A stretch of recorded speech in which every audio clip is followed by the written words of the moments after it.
Let's take a £250,000 buy-to-let property.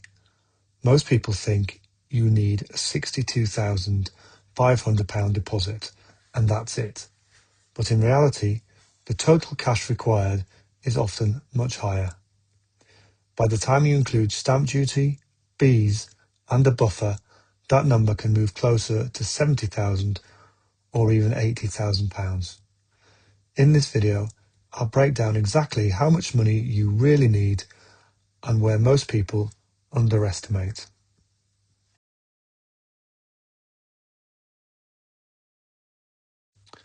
The most common assumption is that the deposit is the total cost. People focus on the 25% figure because it's easy to calculate. But buying a property involves multiple layers of cost beyond the deposit. And missing those costs doesn't just affect affordability, it affects how comfortable the investment feels once you own it.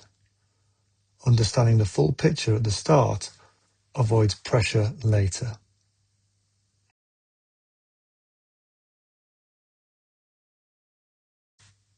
Starting with the deposit, on a £250,000 property, 25% is £62,500.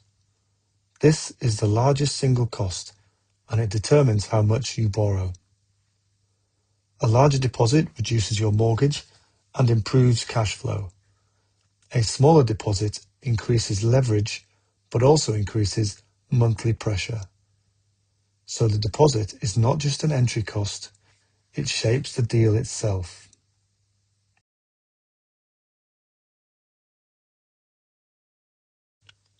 Next is stamp duty, which is often underestimated. For buy-to-let properties, there is an additional surcharge on top of standard rates. On a £250,000 property, this can amount to several £1,000s. And unlike the mortgage, this is cash that must be paid up front. This is one of the first costs that catches new investors off guard.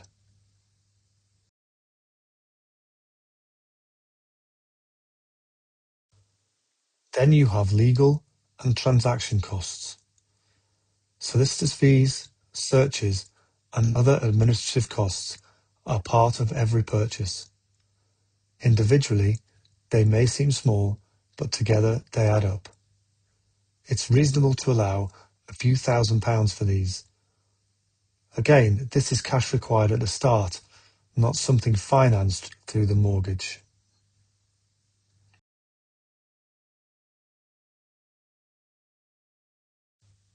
Mortgage costs are another layer. Arrangement fees, valuation fees, and broker fees may all apply. Some of these can be added to the loan, but many landlords choose to pay them up front. These costs don't change the property itself, but they affect your total capital invested, and that changes your overall return.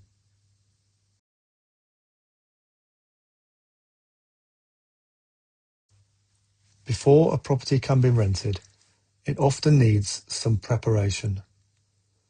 That might include redecorating, replacing carpets, or fixing small issues. Even relatively minor work can cost a few £1,000s, and without this, the property may not achieve the expected rent. This is another area where initial budgets are often too optimistic.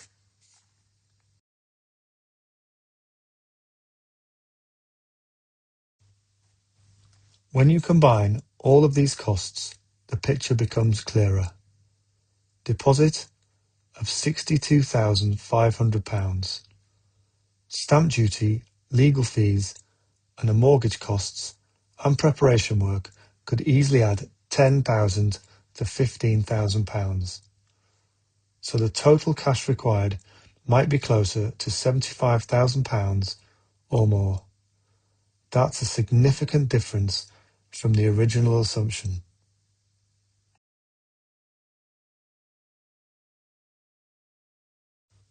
One of the most important and most overlooked elements is the buffer. After completing the purchase, you should still have funds available. For example, to cover a void period, an unexpected repair, or a delay in rental income. Without a buffer, even a small issue can create pressure very quickly. This is what often separates comfortable deals from stressful ones.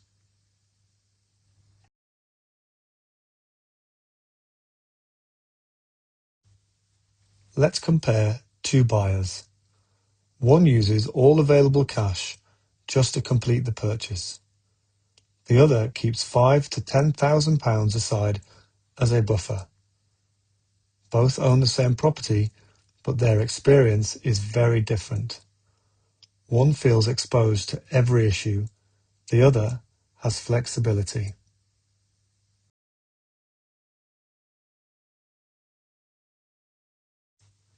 The total amount of cash you invest affects your return. If you invest £75,000 instead of £62,500, your return percentage changes. Many people calculate returns based on only the deposit, not total cash invested. That can make deals look stronger than they really are. Accurate analysis requires using the full number.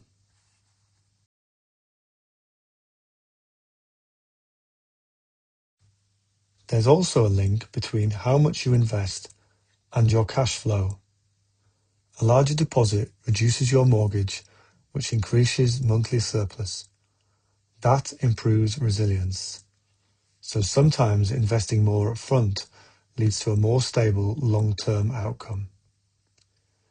It's not just about getting in, it's about how the deal performs afterwards.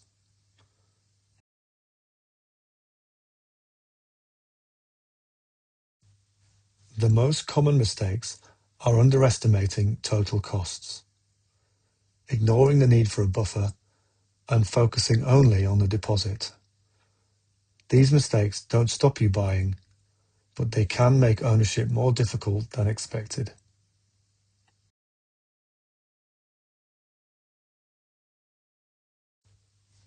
A simple way to approach this is to ask, do I have enough money to complete the purchase comfortably? Do I have a buffer after completion? And do the numbers still work with realistic costs involved? If the answer is yes, you are in a much stronger position.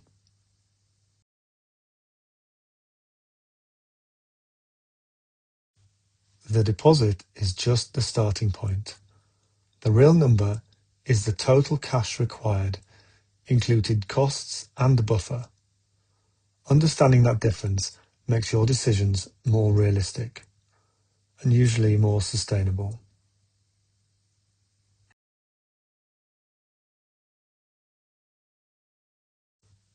Buying a rental property is not just about getting over the line, it's about starting in a position that feels stable.